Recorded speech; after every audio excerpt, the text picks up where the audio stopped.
오늘은 성탄주일입니다.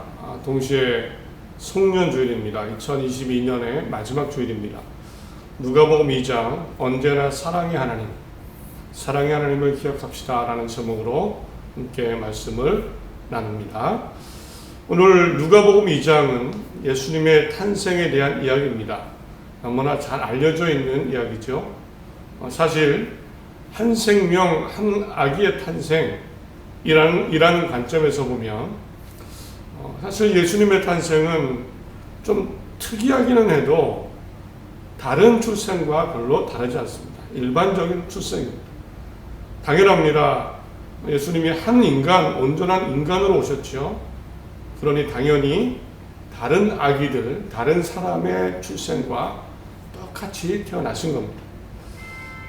예수님의 부모인 요셉과 마리아가 어떻게 예수님을 탄생하게 되었는지, 예수님을 낳게 되었는지 그 이야기가 오늘 아주 일반적으로, 좀 특이하긴 하지만 일반적으로 나와 있습니다. 요셉과 마리아는 갈릴리 나사렛에 살고 있었습니다. 이때 마리아는 임신 중이었죠. 당시 통치하던 왕이 가이사 아구스도인데, 그런데 이 아구스도가 어느 날 로마 제국이 다스리는 모든 지역에 한 가지 명령을 내렸습니다. 인구 조사를 위해서 고향에 가서 호적을 등록해라. 호적을 등록해라.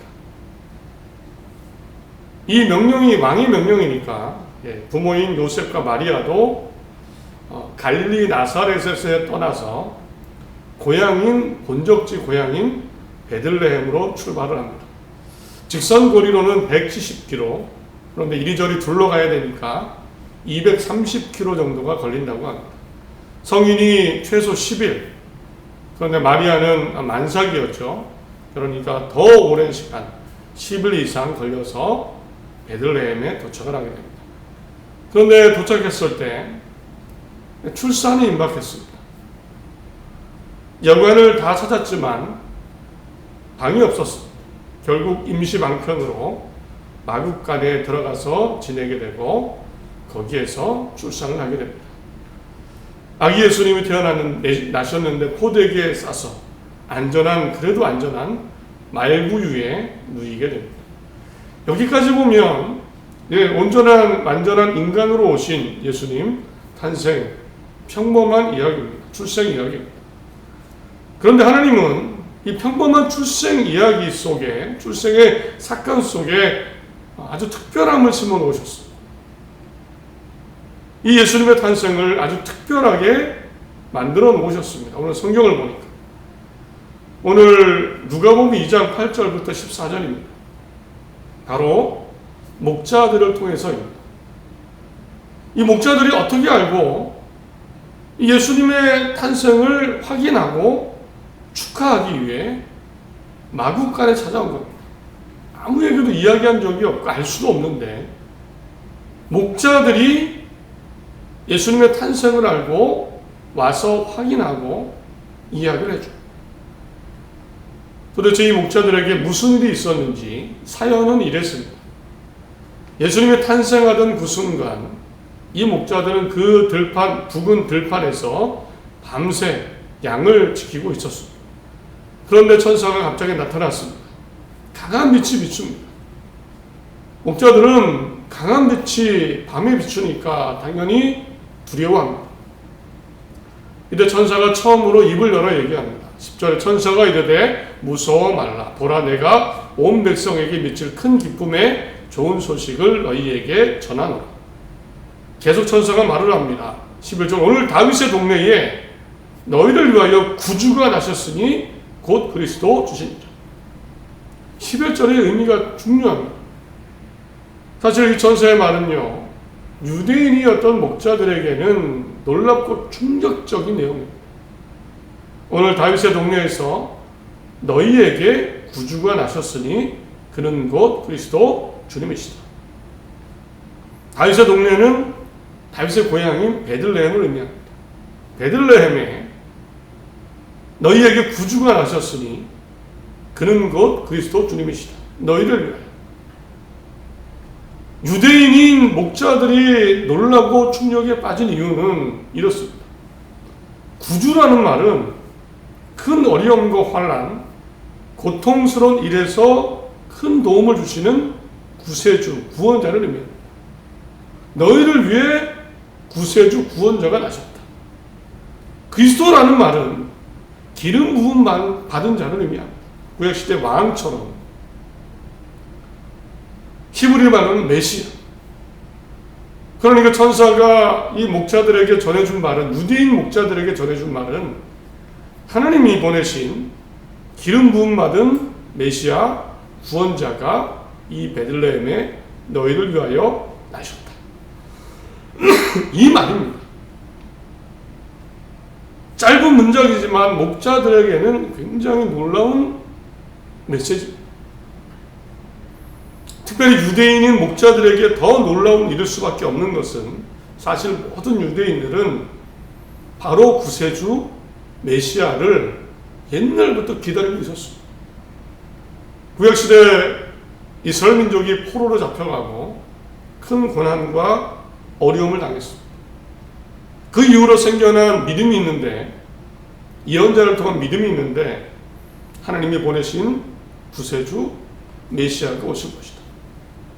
이분이 오시면 유대인들을 모으고 정의의 심판을 하시고 죄를 물리치시고 의로운 자에게 상을 주시고 예루살렘 이 나라를 다시 세워주실 것이다. 우리 민족을 다시 세워나갈 것이다. 구약시대 고난, 포로기의 고난 속에 선지자들을 통한 메시지가 있었는데 그때부터 이 믿음이 있었습니다. 하나님이 구세주 메시아를 보내실 것이다. 우리를 구원하시고 다시 세우실 것이다. 그런데 천사가 그 이야기를 한 겁니다. 너희를 위하여 구주 그리스도가 이 다윗의 동네에 태어나셨다. 그리고 천사가 증거까지 얘기합니다. 한 갓난 아기가 포대기에 쌓여 구유에 누워 있는 것을 볼 것이다. 짧은 만남이지만 구원자를 기다리는 목자들에게는 놀라운 소식입니다. 천사의 말이 끝나자마자 목자들은 어떻게 했을까? 당연히 확인을 합니다. 진짜인지. 나와 상관없으면 그냥 넘어가겠죠. 뭐 그런 이야기 있나? 유대인이니까 못 넘어갑니다. 그 약속이 있기 때문에. 정말 베들레헴에 아기가 태어났나? 정말 구유에 누워있나? 천사가 떠나자 목자들이 서로 말합니다. 천사들이 떠나 하늘로 올라가니 목자가 서로 말하되 이제 베들레헴으로 가서 주께서 우리에게 알리신 바 이 이루어진 일을 보자. 찾아보자. 목자들은 즉시 베들레헴으로 가서 여기저기 마구간을 뒤지고 다닙니다. 고고학자들의 연구에 따르면 예수님이 태어날 당시에 베들레헴 인구가 한 300명 정도밖에 안 됐다고 합니다. 한 40가구가 흩어져 사는 작은 마을. 40가구니까 목자들이 찾으면 찾지요. 당연히 찾았습니다. 그 베들레헴 어느 마구간에 정말 구유에 누워있는 아기를 발견합니다.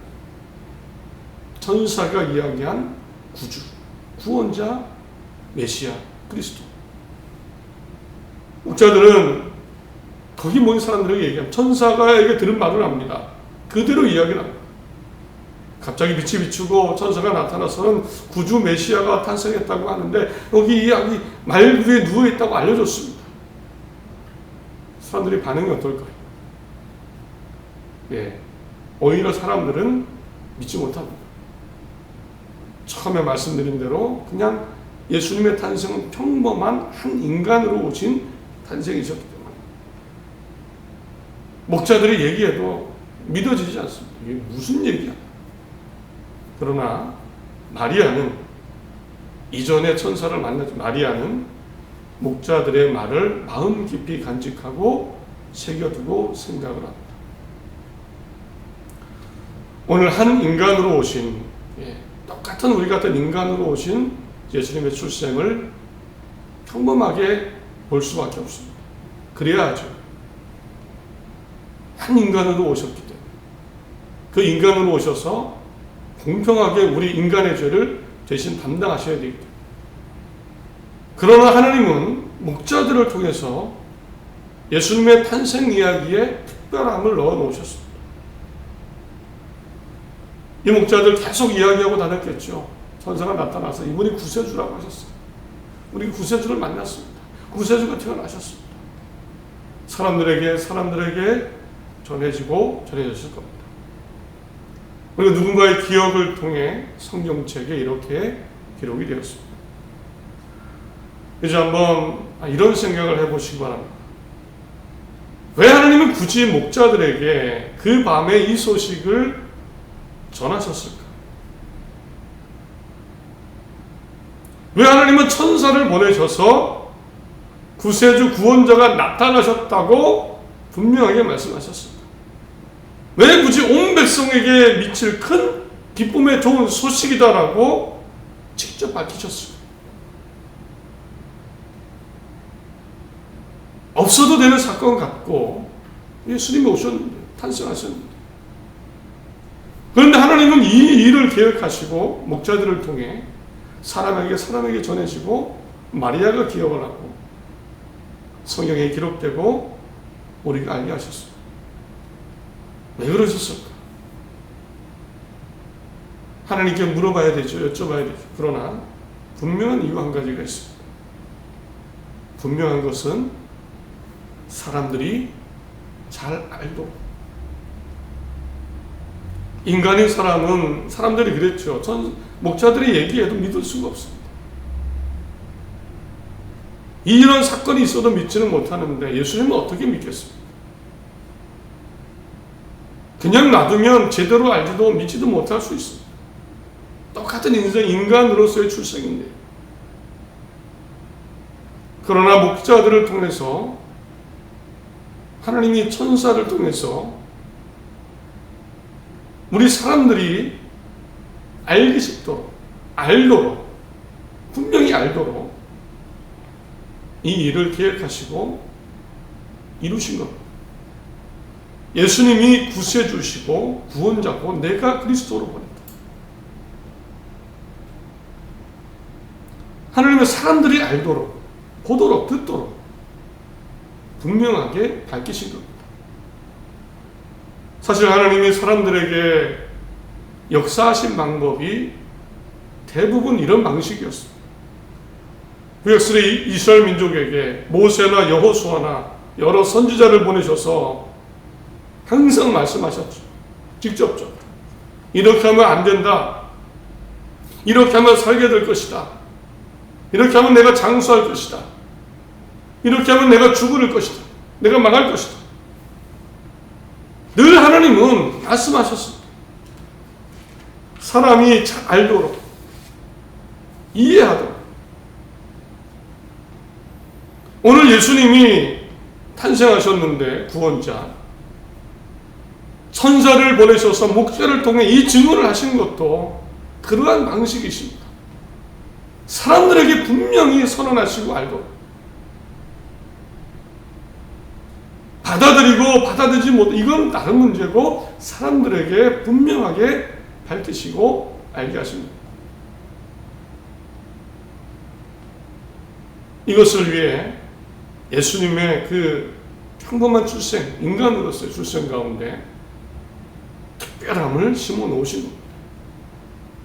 우리는 다시 한번 예수님이 하나님이 원하신 구원자시고 이것을 듣게 되고 또 우리는 믿게 되었고 이것으로 인해 정말 우리는 구원의 길을 가게 되었습니다.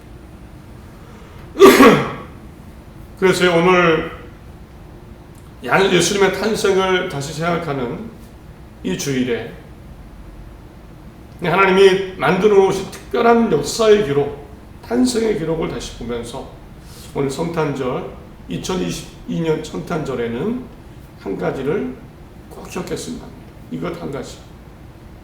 바로 이겁니다. 하나님은 정말 진짜로 사람들을 생각해 주십니다. 하나님이 정말 이렇게 세심한 부분까지 신경 쓰실 정도로 우리 인간을, 사람을 생각해 주시는 분입니다. 하나님이 구원을 주시는 것 그 자체만으로 대단하시죠. 그런데 그 구원의 은혜를 우리가 다 깨닫지 못할 수도 있습니다. 그러나 이런 하나하나 세심한 부분, 사람들이 알도록, 사람들이 직접적으로 알 수 있도록 구세주가 나셨다. 예수는 구세주다. 내가 보낸 그리스도 메시아 구원자다. 믿음으로 구원받는다. 이렇게 직접적으로 알리시고 알도록 하실 정도로 하나님은 우리 인간을 이렇게 생각해 주시는 겁니다. 오늘 이것을 우리가 깨달았으면 합니다. 사실 전능하신 하나님이, 전능하신, 우주를 만드신 전지전능하신, 상상할 수 없이 위대하신 그 하나님이 이런 일을 신경 쓰신다는 것, 정말 사실은 신기한 일입니다. 사실 인간 자체만으로 보면 이 우주 세상 가운데 인간은 보이지도 않는 존재입니다. 창세기 아브라함이 하나님께 말씀드리며 고백한 내용이 있습니다. 18장 21절에 아브라함이 대답하여 이르되 나는 티끌이나 재와 같사오나. 공동 번역에 이렇게 썼습니다. 티끌이나 재만도 못한 주제에 감히 아닙니다. 아브라함이 티끌이나 재라고 표현하는 것 사실은 은유적인 표현이 아니고 진짜 그렇습니다. 우리 인간의 현 주소는 하나님이 보실 때 우주 세상 가운데 티끌이나 재같이 사실은 보이지도 않습니다. 과거에는 지구가 세상의 중심이라고 생각했습니다. 태양이 지구 주위를 돈다. 사람들은 우리가 중심이고 우리가 대단하다고 생각했습니다. 그런데 과학자들이 지금 하나씩 밝혀내는데 지구가 태양 주위를 돈다. 그런데 단순히 지구가 태양 주위를 도는 게 아니고 지구라는 이 존재 자체가 사실은 너무나 작다는 거예요. 사람들이 우주의 크기를, 이 지구가 있는 우주의 크기를 계산을 했습니다. 그 크기가요, 빛의 속도로 가도 465억 광년. 1초에 지구를 7바퀴 반을 도는데 그 빛의 속도로 우리가 관측 가능한 우주의 끝을 가는데 그 거리가 465억 광년입니다. 우리 1000년, 2000년, 100년 해도 먼 과거죠. 그런데 빛의 속도로 가도 465억 광년. 그 가운데 지구가 있고 그 가운데 대한민국이 있는 거고 그 가운데 우리 사람들이 살아가는 겁니다. 아브라함이 표현한 티끌 재라는 표현 사실입니다. 더 놀라운 점은 465억 광년이나 되는 더 큰 우주가 처음에 창조될 때 과학자들은 얘기합니다. 점에서 탄생입니다. 과학 이론에 따르면 빅뱅 이론이에요. 빅뱅이. 점에서 한순간 폭발해서 빛이 만들어지고 한순간에 시간과 공간이 만들어집니다. 빅뱅 이론이 지금의 우주 탄생의 거의 정설인데요. 처음에 이 이론 나와서 사람들이 안 믿었습니다. 과학자들이, 특별히 무신론자 과학자들은 안 믿었어요. 왜냐하면 성경 이야기가 너무 똑같은 겁니다. 창세기 1장 3절에 하나님이 이르시되 빛이 있으라. 빛이 있으라 하시니까 그냥 빛이 튀어나온 거예요. 이런 전능하신 하나님, 이 하나님이 2000년쯤에 그날 밤에 이 지구에, 먼지보다 작은 지구에 사람들을 위해서 그 작은 베들레헴에 구세주를 나게 하셨고, 그 사실을 사람들이 알도록 또 세심하게 천사를 보내셔서 목자들에게 너희를 위하여 구주가 나셨으니 곧 그리스도 주님이시다. 너희가 가서 강보에 쌓여 그 위에 누워있는 아기를 봐라. 이것은 너희에게 표적이다. 증거다. 요 일을 하신 거예요. 할 일이 얼마나 많으시냐. 우리가 깨닫는 것은 그만큼 하나님이 인간을 생각하신다. 하나님이 창조하신 천사보다 조금 못하게 창조하신 그 사람을, 인간을 이만큼 생각하신다. 그러면 오늘 성탄절에 무엇보다 한 가지 기억해야 됩니다. 하나님은 사람을 아끼시고 우리를 아끼시고 나를 아끼신다. 하나님은 나를 아끼신다. 우리를 아끼신다. 생각하시고 기억하신다. 그러므로 앞으로 당연히 이렇게 살아야 됩니다.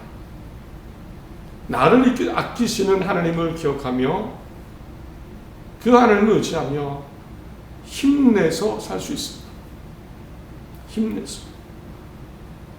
시편 41편 내 영혼아 내가 어찌하여 낙심하여 어찌하여 내 속에서 불안해하는가. 너는 하나님께 소망을 두라. 그가 나타나 도우심으로 말미암아 내가 여전히 찬송하리로다. 우리 고백해야 됩니다. 내 영혼아 어찌 낙심하고 불안해하는가. 하나님께 소망을 두자. 어느 우주를 만드신 하나님이 그 지구에 티끌보다 재보다 작은 인간을 위해 이 일을 하셨습니다. 하나님께 소망을 하나님께 소망을 두시고 소망을 두고 우리 새로운 한 해를 시작해야 됩니다. 살아갈 수 있습니다. 또한 나를 아끼시는 그 하나님 보시기에 당연히 나도 잘 살아야 되겠죠. 하나님이 사람을 아끼신다. 나도 아끼시고 사람을 아끼신다. 당연히 나도 사람을 아끼며 살아야 됩니다. 십자가에 이런 표현이 있습니다. 지극히 높은 곳에서는 하나님께 영광이요 땅에서는 하나님이 기뻐하시는 사람 중에 평화다. 하나님이 기뻐하시는 사람에게는 평화다. 이 표현입니다. 곧 평화의 구분이 있죠. 하나님이 기뻐하시는 사람에게 평화가 있습니다. 반대로 하나님이 기뻐하시지 않는 사람에게는 평화가 없을 수 있습니다. 맞습니다. 예수님은 구원자, 구세주시죠. 동시에 심판자이십니다. 하나님을 의지하고 소망 가운데 잘 살아갈 수 있습니다. 힘내서 살 수 있습니다. 그러나 동시에 하나님이 기뻐하시는 사람이 되도록 나도 사랑으로 잘 살아야 됩니다. 하나님이 함께 하실 것입니다. 2003년 또 앞으로 모든 삶 가운데 우리, 나, 모든 가정, 교회, 나라 하나님이 기억하시고 하나님이 정말 생각하십니다. 힘내어 살아갈 수 있기를 살아가시길 바랍니다. 그리고 살아갈 때에 나도 하나님의 사랑을 닮아서 사람을 아끼고 소중히 하는 그런 삶을 사는 우리 모두가 되시길 바랍니다. 하나님이 정말 소망이 되시고 2023년에 은혜가 가득한 한 해가 될 것을 믿습니다.